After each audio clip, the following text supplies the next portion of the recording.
Hello and welcome to Let's Fix It in Pod, our little show in the VFX universe. One thing our industry is finally starting to embrace are open industry standards. So we think we should really talk about that. Another thing we need to talk about is software, both dead and alive. And we want to talk to two really great software developers. One is Jonas Kluger from Das Element, and the other one is Mr. Garlic VFX, Arne Palluck.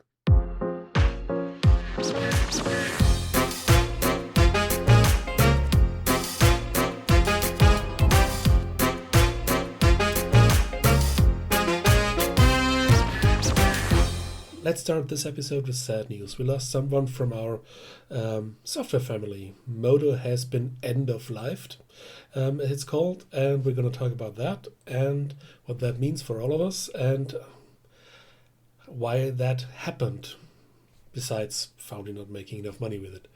So, Christoph, what's your thought on Modo? Believe it or not, I actually once owned a Modo license. I was a user from Modo 601 until Modo 901. So just between the area where it was part of Luxology, the company that originally developed it, and then when it went over to the Foundry. And that's the time where I stopped using that.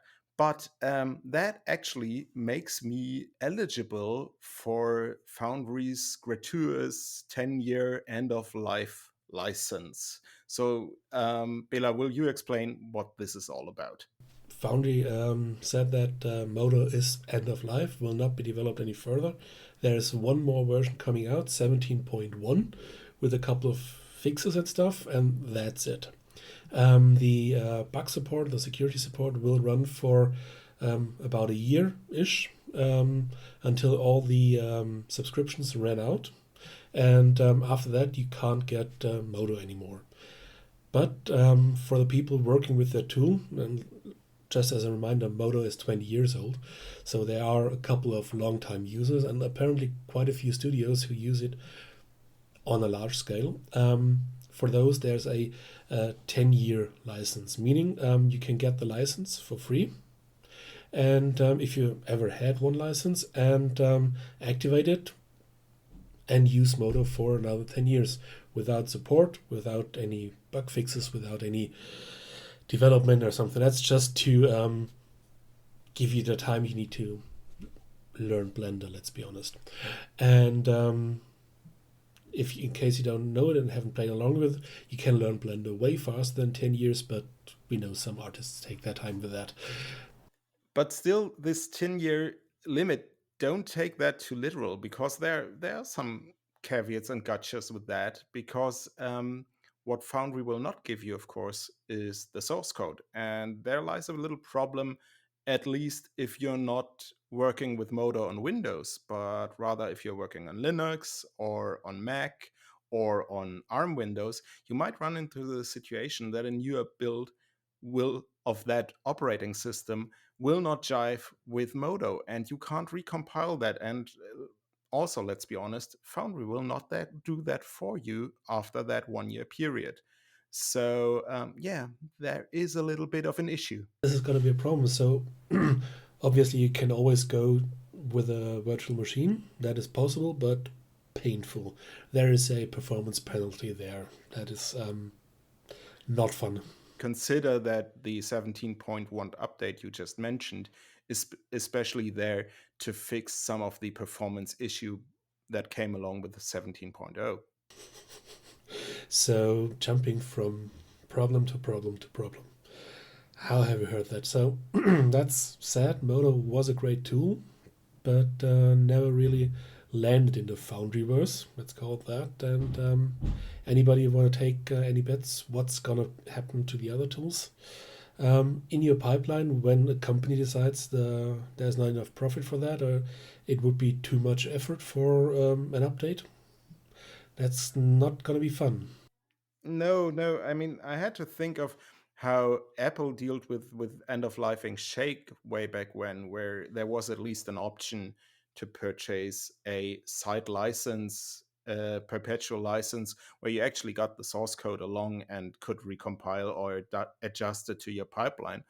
But the way Foundry is handling this right now, didn't really jive well with the Modo community. They're pretty angry about the whole issue, and honestly, me as a nuke user, I'm not too happy with this either, just because I really feel like if this is the way a company treats end of lifing your product, it's not really cool. So yeah, if you are affected by this, yeah, maybe voice your concerns with the foundry if you haven't already done so. I think they should know that this is not the best way to deal with this. Yeah, and so currently Foundry has 7 products, I think. Hmm. Well, now 6. They have this Ocular plugin suite for Nuke. There's Hero, there's Mari, Katana, and Flix. I never knew what Flix was. Haven't Yeah, opened that is one. Colorway still around? I don't know. I don't think so. I don't think so. No. And and there is a couple of other um, tool sets that got the same treatment from Foundry. There was Athera, which I really liked, and then Mm. everybody and That would have been so handy when Corona came around, well, wouldn't it? wasn't that the year where Foundry was bought by another investment conglomerate of hedge fund zombies? Yeah. Yeah, that probably hurts some people, but well, they decided they knew better. And then there was Storm, and there was one more that Yeah, Colorway, right? colorway, but I'm not sure what happened to that one. I never Yeah. used it because I always thought, No, never quite got yeah, the idea actually. Yeah. but I think that was more for engineering visualization stuff like that. Yeah. I always saw car pictures with that. So yeah, and also another problem that's coming up with the end of Modo will be how do you open your files you made there with that, because Yeah. hopefully you saved it in something that anything else can open, which brings me to the questions as a non-Modo user. I clicked around with it, but I never used it in actual pipeline. What's the standard format for Modo files? Well, the native format is .lxo, and I just listened to a 50-minute video rant by Greg from Pixel Fondue, and he really suggested and prayed that Blender will get an LXO importer. So yeah, you mentioned Blender would be the way to go, and I think as Modo is really deeply connected in the indie kind of part of our industry and other industries as well, a lot of design, a lot of product imaging, and all that. Um, it would really help if the good people supporting Blender would create an LXO importer. That would be great. It would even be better if they had used a open format from the beginning, as any software should do. Basically, I don't. That's something I really do not understand. Why does the with the popular open standards like the OpenEXR, like OpenTimeline.io, there's lots of them.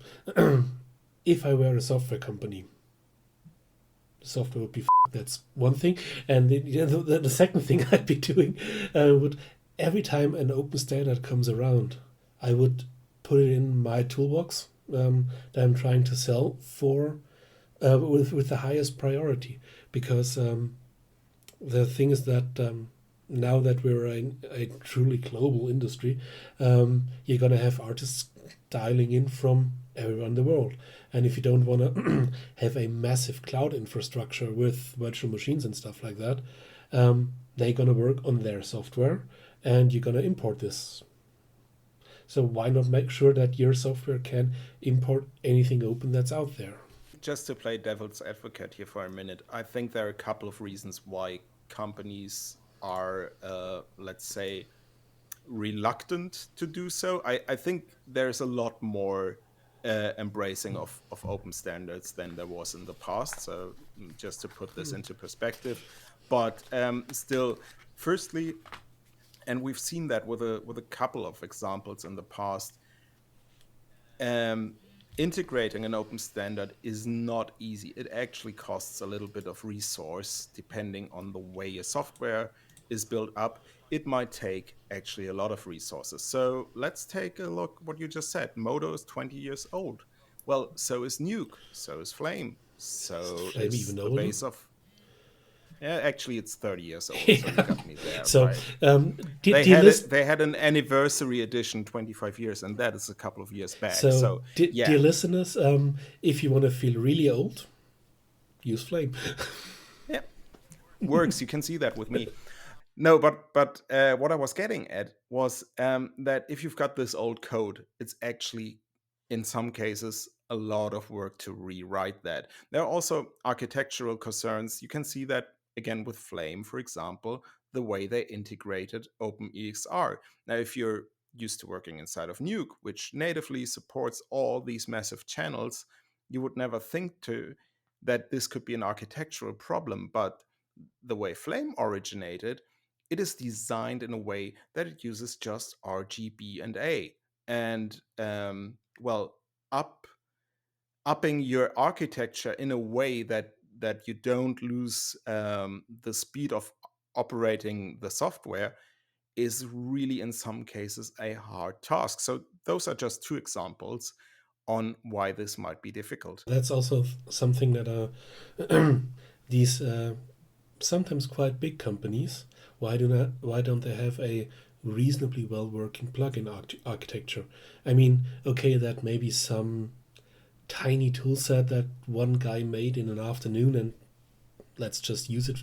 Um, okay, they don't have the resources, but Autodesk, Adobe, Blackmagic, all these giant companies, why don't they have a reasonably working plugin structure for something like that? Just to it pops up, it gets connected. To be fair here, there for a couple of years now there's OpenFX, and that is actually a reasonably working plugin structure. The irony being that for a couple of years now, all the plugins out there belong to one company. So basically, if you've got your Boris FX suite installed, you've got all the OpenFX plugins out there. So go figure.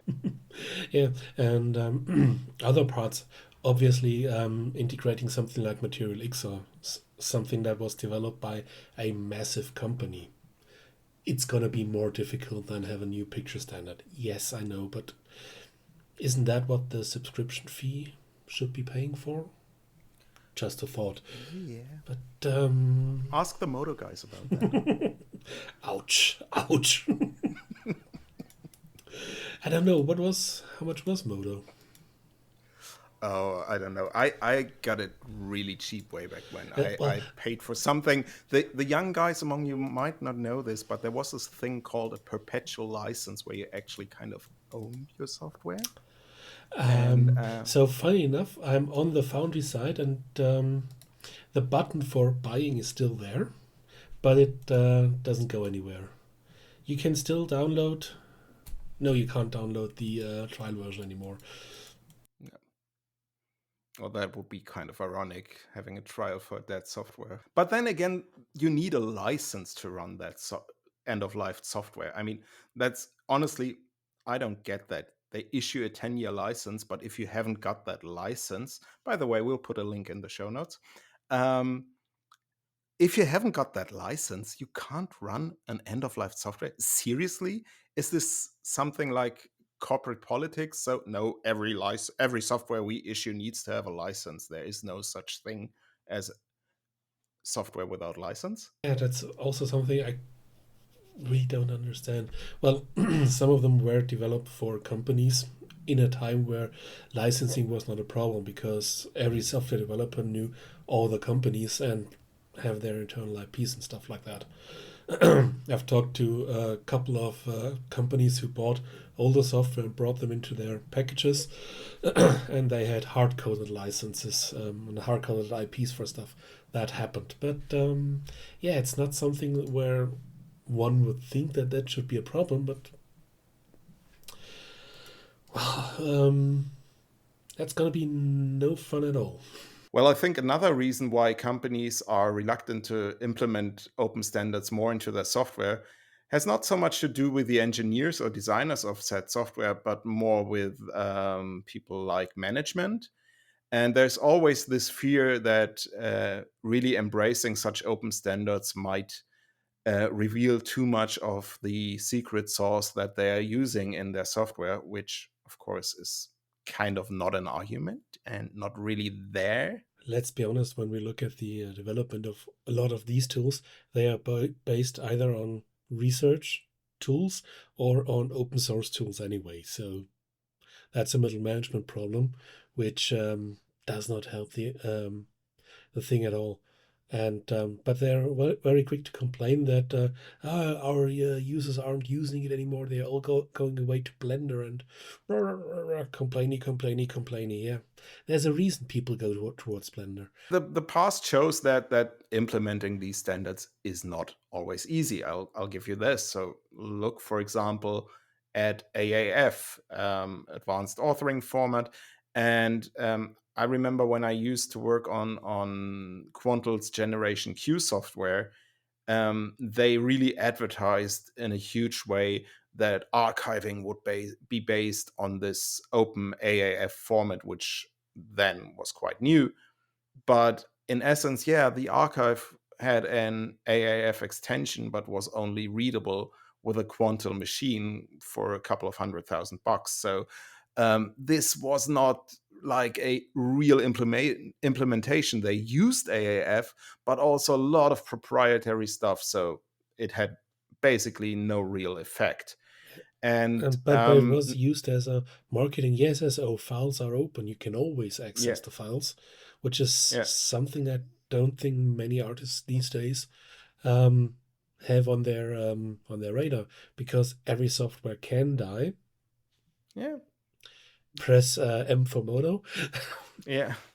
And look, we mentioned now there's suddenly this move to have an LXO importer into Blender, and you will not find any way to open these AAF archives in anything else than a Generation Q product, which has gone the way of the dodo as well. So yeah, be careful with this. So it might not be in the short term self interest of a software development company to enforce these open standards, but we as a community should be very keen that we use these open standards, because if we use them, then there's much more pressure to implement them more and better.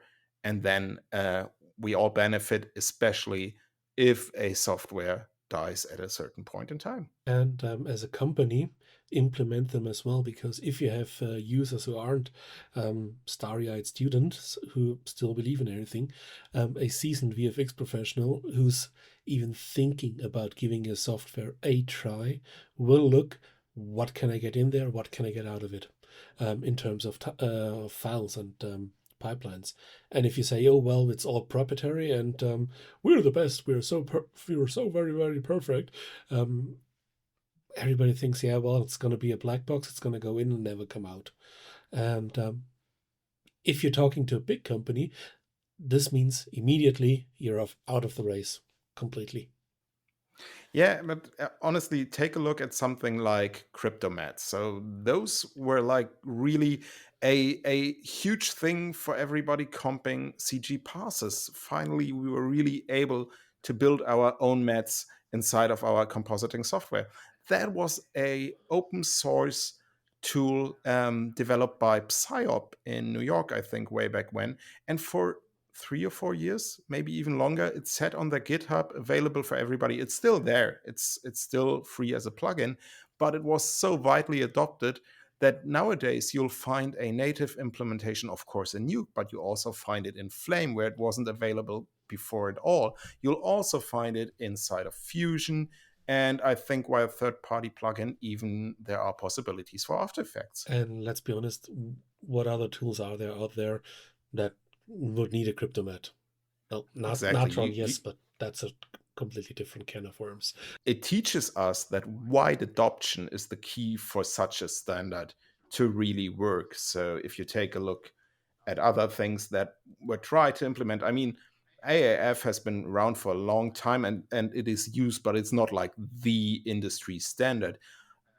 For years, we had EDLs still being the dominant exchange format just because it worked. It didn't do that much, not half of what AAF was supposed to do, but the parser in each software was much better at reading an old school EDL rather than an AAF where it only found certain information or it didn't work with time warps, or, well, we all have been there. And depending, since EDL was extremely open, um, the exporting wasn't never that easy because I remember that some didn't have markers in, somewhere had blank events, which were, I never understood why those.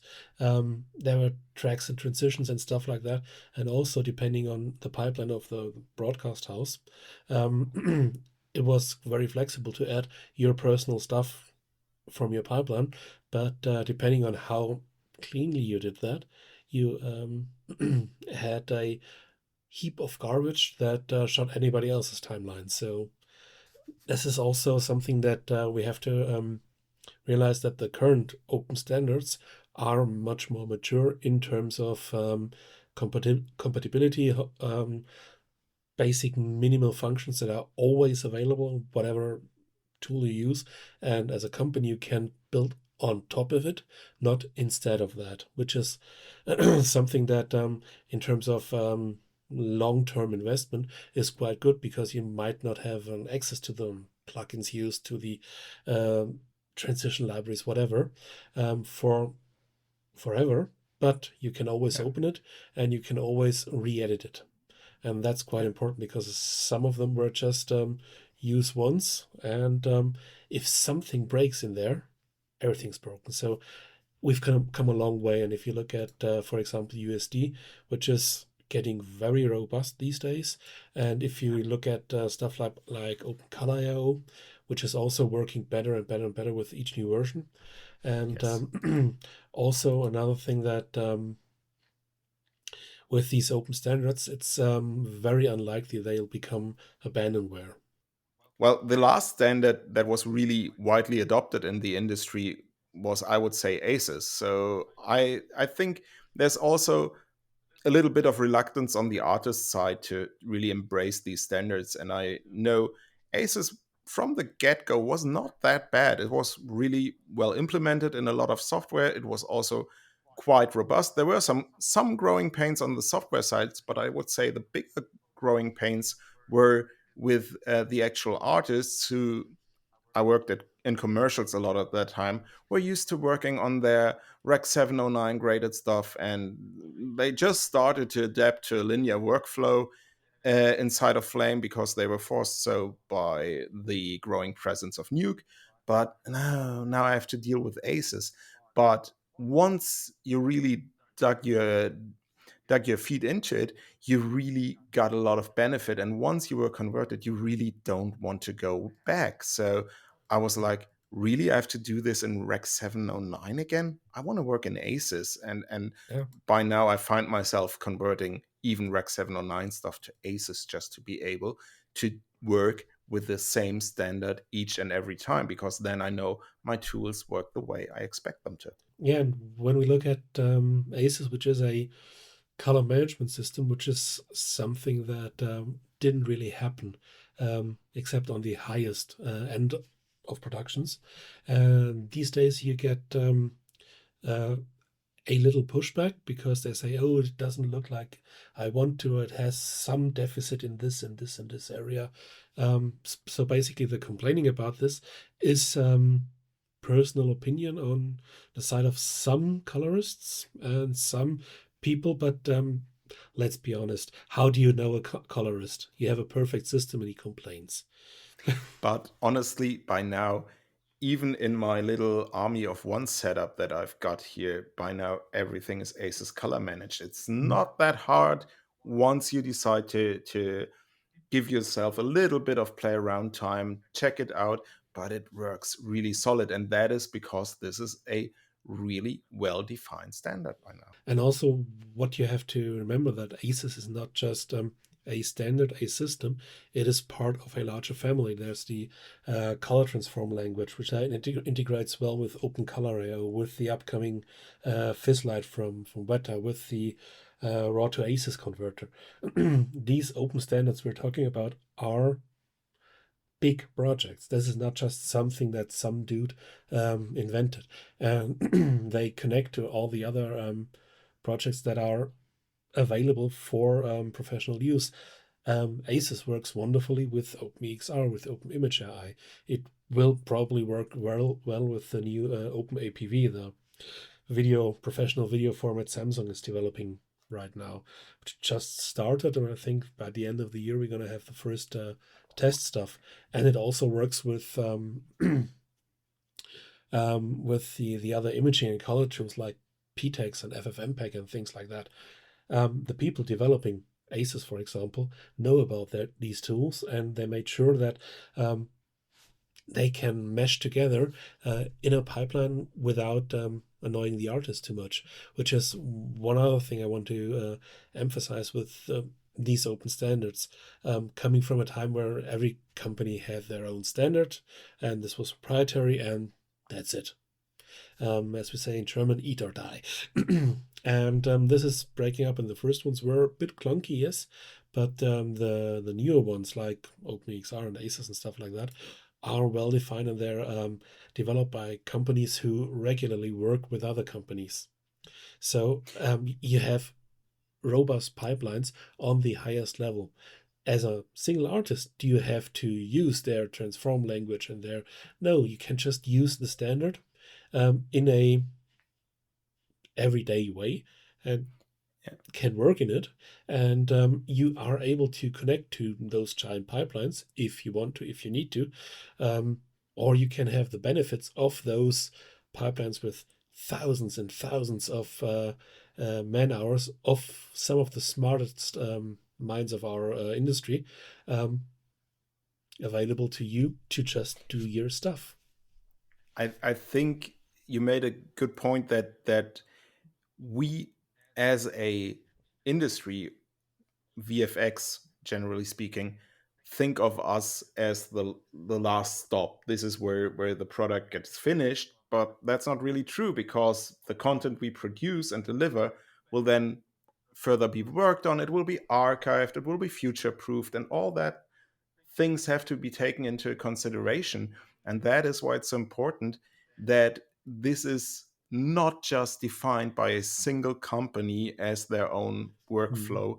It's important that there are really people thinking about this, and I know this term is frowned upon in our industry, long term. Some of these projects maybe originated in one company. For example, USD was made by the Pixar guys, but by now quite a few other big ones are working on that, and quite a few small ones are actually using it. And there's one thing I like about these kinds of projects. Once they get above a certain threshold, you get a couple of companies involved, companies, not studios, who really push that forward. For example, USD got that push and that Omniverse money from NVIDIA, who built a whole Yeah. product suite around that. And once those companies are involved, you can be sure that's going to stay around for a while. And for example, in the more 3D space, Alembic, its caches, was basically made by Lucasfilm, I think, if I remember correctly. And yeah, that's still around, and it was a giant leap up from the FBX and OBJs True, of true. the last millennium. Hmm.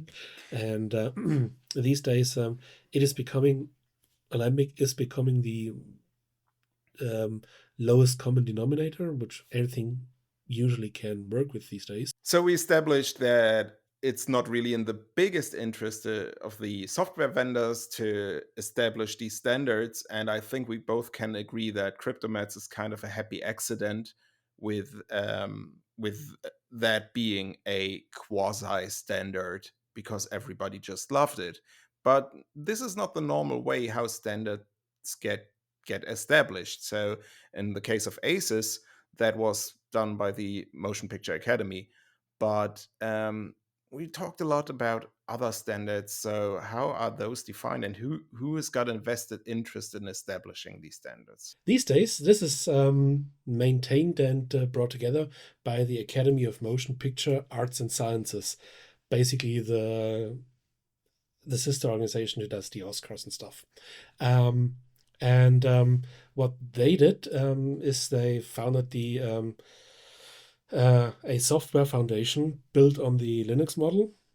So this open software and open documentation standard is deeply ingrained in their DNA.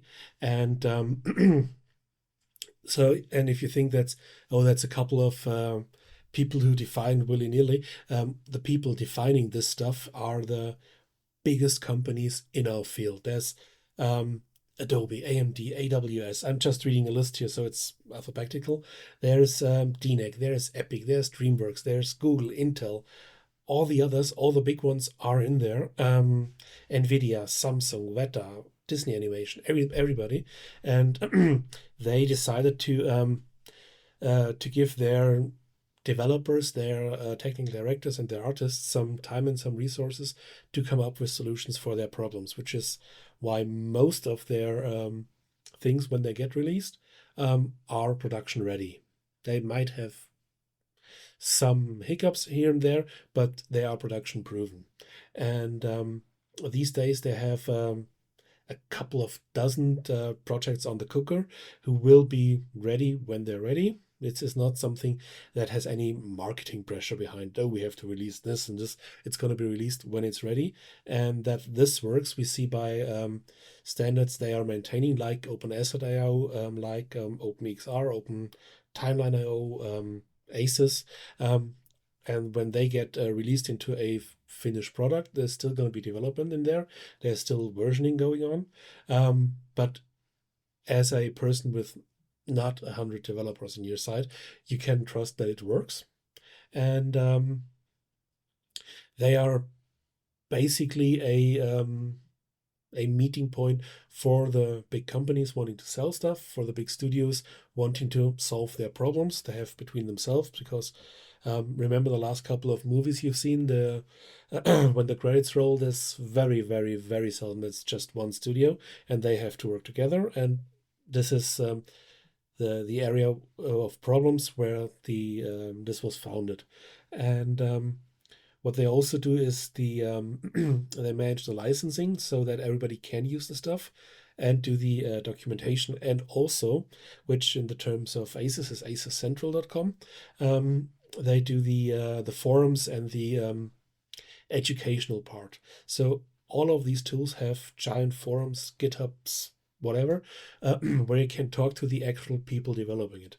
So it's not you're going to be in some AI support chat waiting for an answer for a couple of years, but you can get directly into contact with the developers, with the minds behind it, with the people who actually made that happen.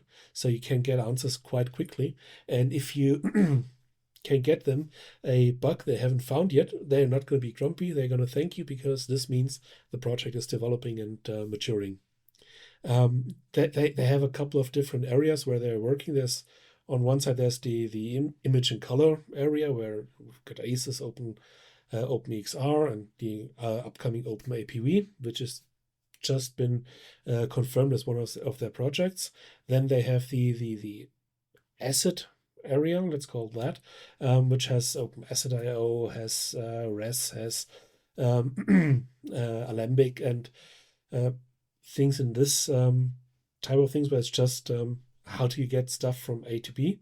Then there's the area of rendering and and the render management, let's call it that. There's the OpenQ system, which I've been have been having a play around recently, which is quite interesting. And then there's Material X, which is getting more and more traction. And I hope they never have to change materials and shaders for any time I'm gonna switch a renderer. Hoping for that. And one last thing, they also have the most techie version is the math and simulation area, where there's OpenVDB, which you probably had to play around with and didn't realize, because in a lot of simulation tools, that is the baseline to store that stuff. And also, as we mentioned, in that area is OpenFX. So these are all projects the ASWF maintains. Two things that I find quite reassuring. Firstly, the list you just read. This just seems like, firstly, impartial, because there are a lot of competing Mhm. companies in there. Also, it seems like it's maybe not too big to fail, but really hard to fail, because there's so much industry weight in Yeah. there. That's really, really cool. And yeah, the biggest takeaway is also that actually studios are interested in this. Yeah. Studios are interested in having a common database. So, and or let me put it differently, a common frame of reference Mm. for basically everything. Because you actually read two lists, not only the big companies involved, there also all these open standards. And I mean, we've been using OpenEXR for years. We've been using a lot of this stuff, OpenFX and so forth, for years, using industry standards, maybe without even realizing it. So yeah, I find that quite reassuring that our industry is actually doing something that a lot of industries have done before us, and we were very, very reluctant to do, and that is adopting certified Yeah. standards. Basically, every big player that does development, and not just we release the software, everybody buy it. Off. Every big company is in there, even some that are not technically very deep in our ecosystem and industry. There's stuff like Canonical, who does Ubuntu, and Red Hat is in there, HP is in there, the Kronos Group, who does these um, new 3D types, which have nothing to do with VFX, but with online shopping, GLTF. Um, Yeah. uh, they are extremely well connected, and usually you can click through to whatever area you need for your pictures. And Yeah. also, which I want to mention, they are well connected with the usual organizations who handle the stuff. So if you're a VES member, you are quite close to the ASWF. If you're a SMT member, the same. And yeah, it's a giant network of clever people trying to solve problems we all have. It's funny that you mentioned the SMPTE, because that's something I always kind of wondered slash kind of accepted in the beginning years of my career, is that we kind of piggybacked on the standards of the broadcast industry.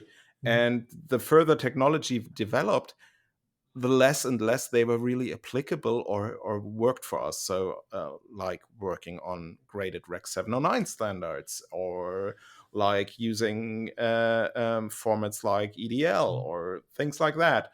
So I'm really happy to see that the industry is getting their together and basically establishing a body of their own. And it's good that they're closely connected to SMPTE, but we're no longer piggybacking. Yeah, we have our own playground, and not losing contact for with the people who actually broadcast our stuff, because Yeah, you can make the nicest commercials in the world. Nobody's going to pay you for it if it doesn't adhere get, to yeah. standards. But I think that's something we should talk about. Which big companies are out there? Which big groups of standard giving people are out there? That's something we're going to do very soon. Also, one thing that we have to look at the ASWF is that they are connected to some companies who will be the next big thing, the inheritors of the VFX world, basically game developers, real-time engine developers. So Epic Games is in there, AWS is in there, Sony's in there, Sony Pictures Entertainment. I never understood how Sony actually works, but It's like the branding of the camera models. It's all mushy. it's whatever, but it's Sony. Um, And sometimes it works very well. I'm still hoping for the next Spider-Verse movie. So coming back to that, so this will be a way to ensure that the transfer of knowledge will work and that the standards they're developing now and have been developing for a couple of years will work in a couple of years, because when you have Epic in there and Nvidia and the other big game companies, they're going to make sure that this is compatible with their pipelines, which are Yeah, sometimes very similar and sometimes completely different. yeah. So that's something that is the foundation of the ASWF. And if you want to spend a nice day, look what they're doing. Go through the forums. They have very nice people and very a very, very large body of knowledge, of links, of articles, of people you can contact and just talk to them, which is amazing. So it's one thing to define the standards. The other thing is how well are they implemented. And yeah, Alembic has, I would say, gone its course. It's Mhm. the lowest common denominator. But Never thought I with used US, that term from the maths lessons ever again. there you are, there you are. But USD is just starting to get Mhm. implemented. So talking about growing pains. So if I take a look at Nuke, which is the software I use quite a lot, um, you've got USD support in there for now almost 2 years, I would Okay. say. And granted, it changing the way Nuke handles 3D assets is not a trivial thing. They basically had to redesign their whole 3D environment around USD, and it's been in beta for the last two versions, I think. And I really do hope that they get it out of beta soon. So I hope with Nuke 16 we'll see it being golden, because I want to start using it, assured that it works, because I think it'll also then have the other transition time that artists really get to familiarize and confidently work in this new USD system. So these are not short term projects, neither for the companies uh, implementing the standards into their software, neither for the VFX companies implementing it into their pipelines and then into the artist's everyday life. But let's be honest, this is one further uh, area of VFX where it's adapt.ai. Because as a company, if you don't have these standards in your toolbox, people are gonna go away from your package. There's no single package that is irreplaceable, as much as your marketing team will tell you. And the tools that have these additional functions and features and connections to other stuff, because let's remember, this is not just one color management system, that's not just one file format. There is whole databases for the whole math and simulation side with OpenVDB. There's the whole rendering area with OpenQ and Material X and stuff like that. And then we get into the asset side, which is the stuff you actually work with OpenAsset.io and REST and so many other things. These are the stuff. These are the parameters people will use to judge your product. So get Mm. your together. And Yes. but as someone who's definitely not a programmer and barely can scramble something together in Python, I think we should ask somebody who knows a bit about this stuff, how difficult it is, and which things are easy to implement and which are difficult to implement. So for that, we went far and wide, and I stayed in Munich and asked the technical director of the Hochschule für Fernsehen und Film München, the HFF, which is Jonas Kluger. Um, he does the technical directing for all their student movies and the studio management on the software side for the HFF. And because apparently that's not enough to keep him occupied, he also developed a software called Das Element, which is a asset management tool, but it's smart. It's not just files and folders. It does renaming, it does previews, it does search, so many things, and we're gonna ask him about that. Jonas, thank you so much for joining us. Before we dig into all the intricacies that come along when integrating open standards, could you give us a brief overview what you are actually doing with Das Element? Yeah, first of all, thanks for having me. Great to be here on the show. Das Element. I am the founder of Das Element, which is an asset library software. And the general idea of the software is to have a tool that's tailored to the industry needs for visual effects. And its sole purpose is to help you as an artist to store assets and retrieve them and use them in your creative work. It can be used for different use cases as well, but the main focus is organizing the files that you maybe have in your internal pipeline or that you purchased off the internet from some third-party vendor. And it helps you to store these files in a nice organized naming convention and folder structure on disk, but also abstracts away certain metadata information like tags, keywords, and so on in a database. So you can quickly browse everything that you want to find and focus on the creative work. So I imagine if you're working on such a tool, which basically has to collect any kind of format that is out there, what are the challenges of integrating open standards, starting with simple images sequences like an OpenEXR to the more advanced things like an Alembic file or a USD, you name it? Yeah, so talking about open standards, in my opinion, the operating system that a user uses or wants to use should be like an open standard, which means software should not restrict you as an artist in the hardware that you choose to actually get the job done. So if you want to use a certain operating system, you should be able to. And I think it's the same for media files. I mean, these open standards for 2D, 3D, there's always a story behind it, like why they actually exist. So people figured out, okay, that's the best way to deal with these 3D files. So everybody should use them, and you shouldn't be limited on which versions of these models you're using. So every software vendor should also implement these open standards into their source code. The problem, on the other hand, for being a software developer is that now everybody can use every operating system and every format.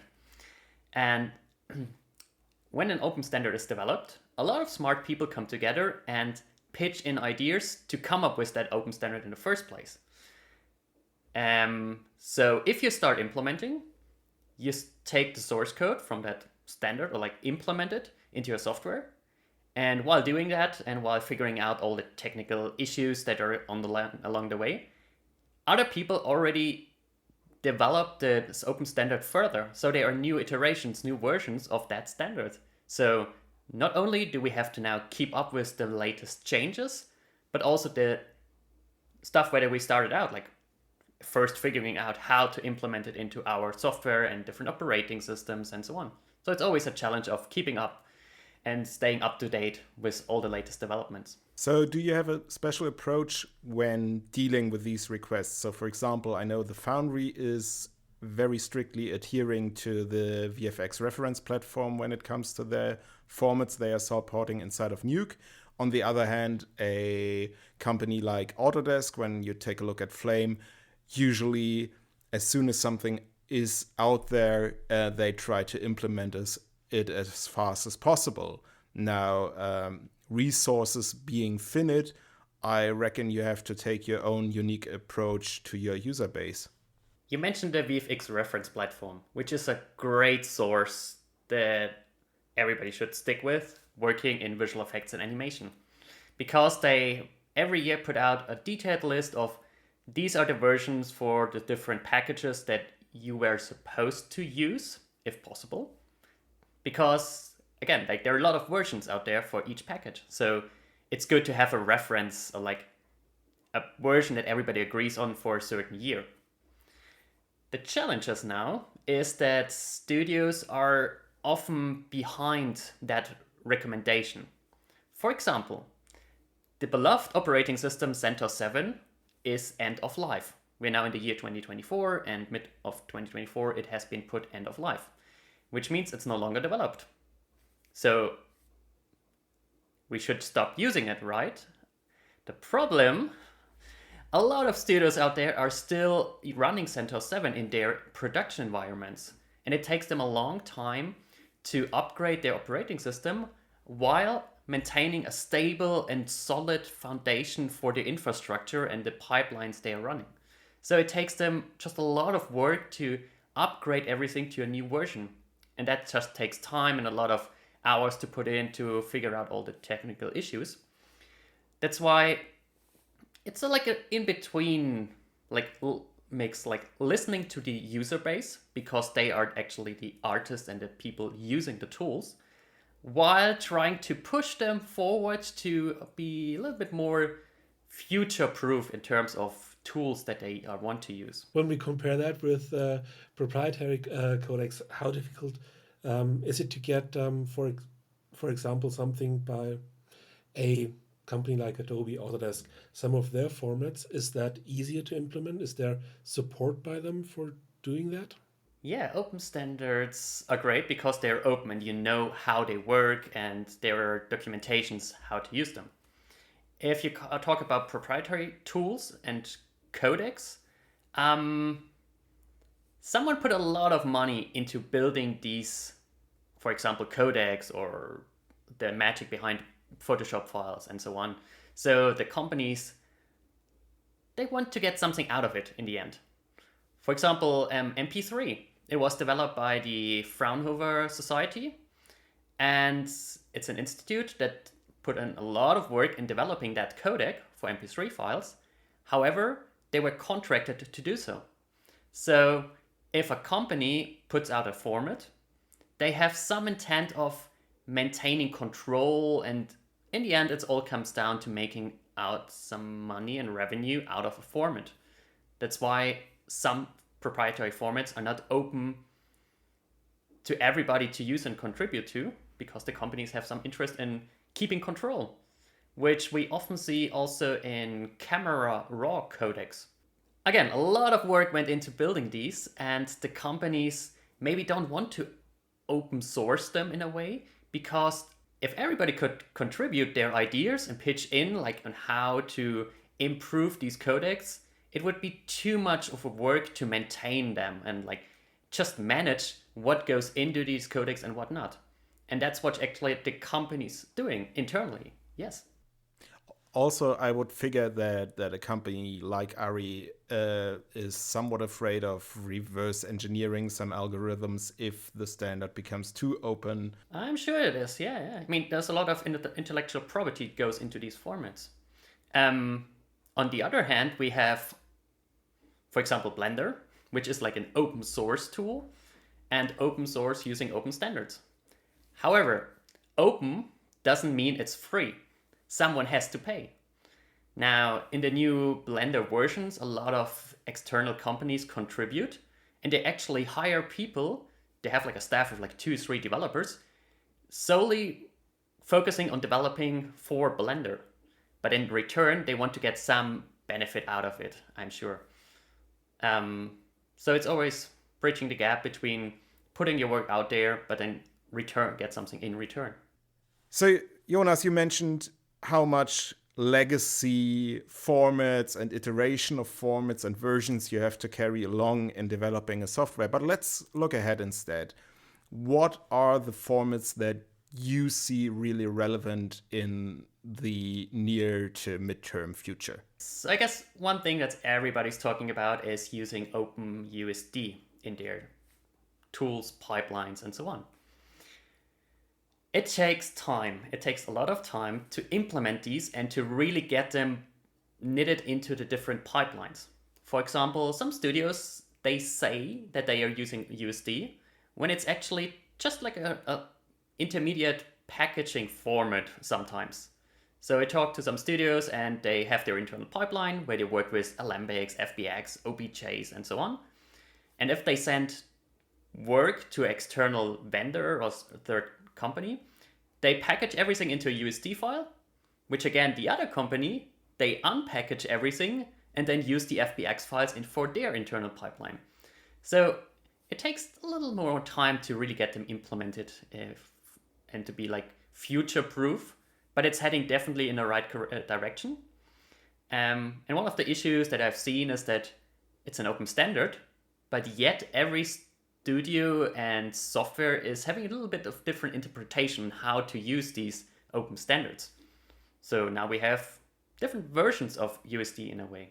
So we're in a phase of growing pains, basically, that we've probably experienced with each and every format that came around, starting with OpenEXR. I imagine that with a 3D format like USD, it is infinitively more complex than a simple image sequence.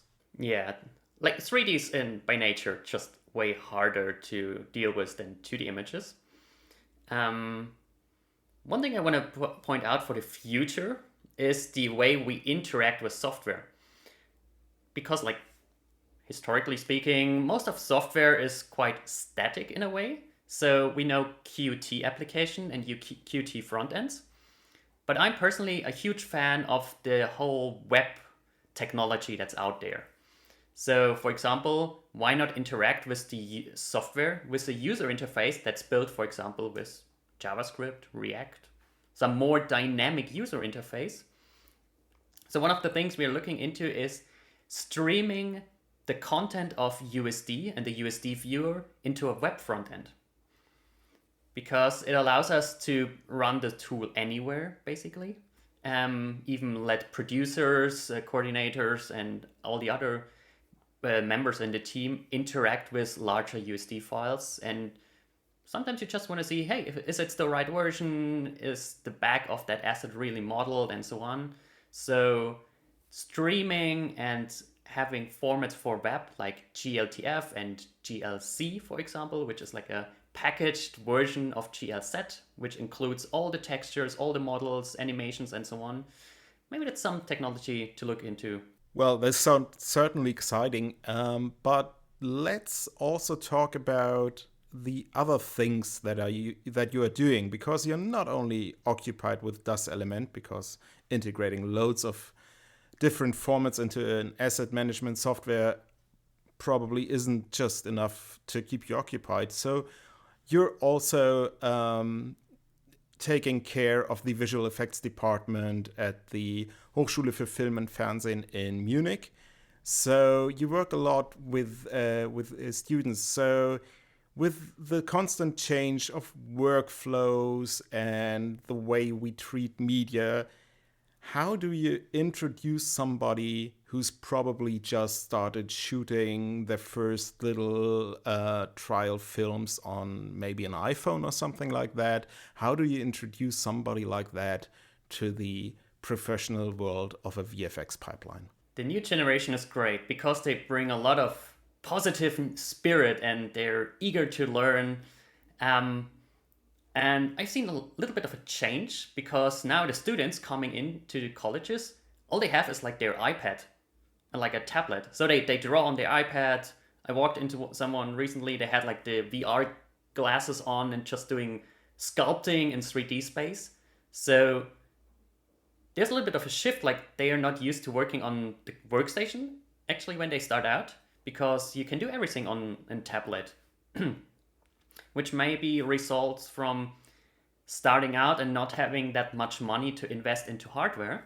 So the first question they always ask, can we install XYZ software packages, which are free, like open source or free to them, because they're not used to these higher standard A-level 3D applications. So it's teaching them the basics, and then telling them about other software applications and formats, for example, talking about color spaces. You should start out simple to teach them the concept. And then after a while, you can teach them about ACEs. But they first have to understand the basics, like I guess every person has to starting out in the industry. So you're doing Das Element. You're doing your work in teaching the next generation. But that obviously still isn't enough for you. So you've got something which is called the VFX shop. So what are you offering there? What can people find there? And before you even ask, yes, we will put the link in the show notes. Well, working 5 days a week is fun, but then there's still the weekends. So the VFX shop is a side project where we try to come up with sustainable tools for the visual effects industry. For example, not packaging everything into plastic. For example, tracking markers. And other useful, nifty tools for visual effects on-set work, as well as some fun t-shirts and stuff to wear for the visual effects artists, because, well, we love our industry, we love doing the work that we do. We should show it off, and yeah. And actually, one of the side projects I recently started is something called the VFX Screen, which is a free app to be used by everybody that's going on set and doing screen replacement and screen inserts, because it allows you to, in the sense of open standards, not be limited by the tools and operating system and devices that you're using, but you actually can download the app. You can use it an online version, offline version, an Android, iOS. It's running on Windows, Linux, Mac OS, and yeah, it's a simple app. You can make any screen insert in there, like a green screen, a blue screen. You can have different tracking markers. Just everything that you need if you're shooting some phone commercials or just people showing you something on the phone. Maybe in the future also screen inserts in some car commercials and so on. So an open format, open standard for everybody to use. And it's a fun project. So thank you so much for taking the time, Jonas. This was a really great talk, and hopefully we'll see you soon. Bye-bye. Thank you so much for having me. So, Bela, I think you'll agree that integrating open standards into a software is a little bit harder than we initially thought. So, very much thank you, Jonas, for your perspective. But we've got a second guest lined up, and that is Arne Palluck of Garlic VFX. He's not only a great artist, he also developed 2 great tools that should make every compo's life a lot easier. One is a film back calculator to give you the film back size for certain cameras, and the other one is a calculator on how long your rendering is going to take and how much storage you should have available. And also, because he's a VFX artist, you can put in the deadline by the second. So, hi Arne, thanks for joining us. Hi. Why did you make these tools on your new website? I just wanted to play around with ideas which could make your life easier as a VFX artist, but which aren't too hard to get done in a couple of days. So I wouldn't dedicate my life to it. And so the first thing was the VFX calculator, with which we can define how long our renders will estimately take until they're ready, how much space it will take up, and how much time it will take us to transfer the data then to the client who wants to proceed with it. Actually, it's not a huge function behind like calculating the time your renders would take, but it's pretty cool when I just say like, this is the time one frame takes, this many frames, and then I get a list of all sorts of stuff where I have an idea how long is realistically to plan ahead, so I can tell the client, okay, at this point you will have it. With the calculator, I have a more realistic reminder, because that's now rocket science, knowing that. But it's just a reminder, hey, be aware, this won't work like you're thinking it does. So this was the idea behind the The other tool is the filmback calculator, which is basically a database, if I understand it. Yeah, exactly. So almost like a bit of calculation happens at the end if you want it to do that.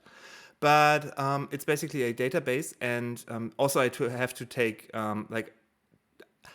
I didn't scrape through the internet myself in a week to get all this data, I have to tell here.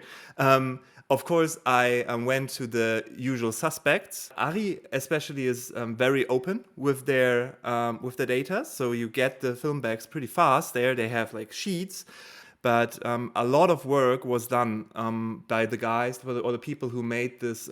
I think everybody who is working in VFX knows like the VFX camera database. And of course, I went there and I took the just the aspect ratios and the filmbacks from there.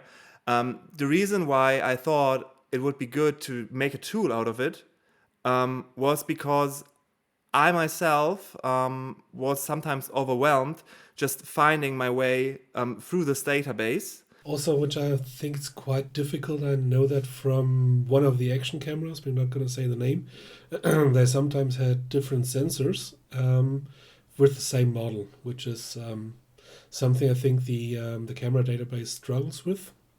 And also a couple of these companies, especially looking at our beloved Sony, their naming schemes are horrible. I've seen people from Sony getting confused by that.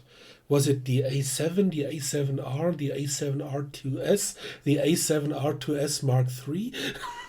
So, yeah, and the filmback calculator just says the camera brand. So you have Arri, Blackmagic, Canon, Panavision, Panasonic, Red, and Sony so far. I think others might be ahead. And if you click on one brand, then you have the different cameras. So let's say we're going with Arri. We have the 35, the Mini LF, and so on, which in this case is about 20-ish. And you say this is the camera model. And then you select the format which you're shooting on. And then you get the filmback details with the resolution, the pixel dimensions, and the actual sensor size, both in millimeters and in inches, because inches still exist, which I don't understand. And then also you can have a second calculator, second factor for anamorphic lenses. So if your DOP is one of those people and shoots in 1.33, you can enter the custom factor and you get the anamorphic sensor size. So Arne, what's coming up next? Do you have any other tools? Actually, what I was doing for the last couple of days, like on the side, was I am trying to create a time tracker, basically, which is perfectly for my what I want from a time tracker, because there are like time trackers out there and they have like dozens of features and like a lot of stuff I really don't need or don't want to have. I just want to have like a very, very, very basic time tracker actually, with some little cool features in it I can apply, and then the idea is that it would be saved in the, like people could also save it and come back to it when they go to this page. Like it would be saved locally on their storage, of course. So tell us about your website, because it's called Garlic VFX or Garlic VFX. Why garlic? Because garlic is when you're cooking something great, garlic often spices it up in a way which leaves a lasting impression of the meal, and you think like, yeah, the garlic really did it. And so I thought when the commercial guy or the TV or the movie guy comes to me, he has in mind like, yeah, when I'm going to Garlic VFX, he will spice it up so people will taste and feel the difference. So that's garlic. Thanks for joining us. You'll find all the links in the description of the video and the podcast. And thanks for dropping by, Arne. Thank you. Thank you very much. Well, I really like those tools from Garlic VFX. But let's head over to the news section. And the first thing we want to talk about are a couple of upcoming events. And the first one is really close on the heels of the release of this episode. And this is World VFX Day. So this is the second World VFX Day. The last one, 2023, was a huge success. So huge, in fact, that they decided to make World VFX Days. So we'll have online events streaming from Tokyo in Japan on both the 6th and the 8th of December. And follow the link in the show notes for the program. And if you like the World VFX Day, a lot of those people will be at FMX, which published its date, and the program chair. So mark your calendars for May 6th to 9th in Stuttgart, Germany. And the on-demand program, which last year was absolutely amazing, will be running from May 10th to June 9th. And and they published the name of the chair of the program, and that's going to be Paul Debebeck this year. If you don't know Paul, he worked on a couple of small independent movies like Matrix or Avatar or Gravity, and he's one of those guys who develop stuff now that we're all going to use in 10 years. So these are the event news, and in other tech news, there's not that much happening because the year is winding down, everybody's having a break, and some of the developers are going back to their burrows to solve their parents' printer problems. So we got a couple of point releases, for example. For example, we've got 19.1 of Resolve, and of course also of Resolve Studio and Fusion Studio. And I think there are a lot of ease of life fixes and enhancements there, namely, and I will really enjoy this once I edit this episode, improvements to the multicam workflow. There are also improvements to audio. Fairlight page has been updated. And I think there have been a couple of updates to the Fusion presets, especially enhancing and easing in your way if you're interested into motion graphics. So this is definitely something you should check out. And also, Bela, I heard there is a special feature you want to point out. They did something that I really was hoping for a really long time, because my workflow is usually a bit chaotic. And by now... You don't say. So now Resolve can do watch folders, meaning if you import a folder as a bin, it will add all the media that gets in there into your media pool, which is a giant time saver for me, because I usually forget to... And also it does relinking, but that I already tried. If you delete something from the watch folder, it doesn't, it just puts the media offline. So that's a great way to do that, and will surely help with editing. I think having this watch folder functionality is really great if you work in a larger pipeline and have a lot of renders coming in. So especially on a tight deadline, having this kind of watch folder so that various artists can put their renders there and they'll automatically pop up in the finishing artist's Resolve timeline. I think that's a great way to use this functionality. Another addition I'm looking forward to seeing in action, which I haven't tried yet, is that Fusion now talks USD. One would think that a point update is just a couple of bug fixes, but they really put a lot of helpers in all of the pages, from the media page for the import to all the way through the export page, which one additional thing which I tried many years ago and failed miserably. Now you can just drag and drop the render queue if you put out your clips. So you can do the smallest ones first and see if you made a mistake. Quite helpful. But Resolve might have a problem, because Apple decided after 10 years that their professional editing tool deserves an upgrade. So Final Cut 11 has been released, and boy, that's bad. So now they have magic masks, which all the others have. Resolve has had that for like 2 or 3 years now. Yeah. And in a working way. Another thing that Apple finally thought that might be helpful for their users is automatic transcription, which all the others had for at least a year, some even longer, because it worked in the 18.5 beta of Resolve a while ago. So, yay, wonderful. And they also can do log HEVC files for somebody who uses that, which I've been told that a lot of these run and gun documentary filmmakers like to use that stuff. And it's been announced that Final Cut will be able to use BRAW, so Blackmagic RAW files. Yeah, so that's it. All in all, it looks like a bit of a Instagrammer update, to be honest. But that's been Final Cut for last year's. This one is clearly aimed at the content creator market and not so much at the high-end visual effects commercial market. But as you mentioned, they kind of, let me put this politely, they got inspired by Resolve quite a bit.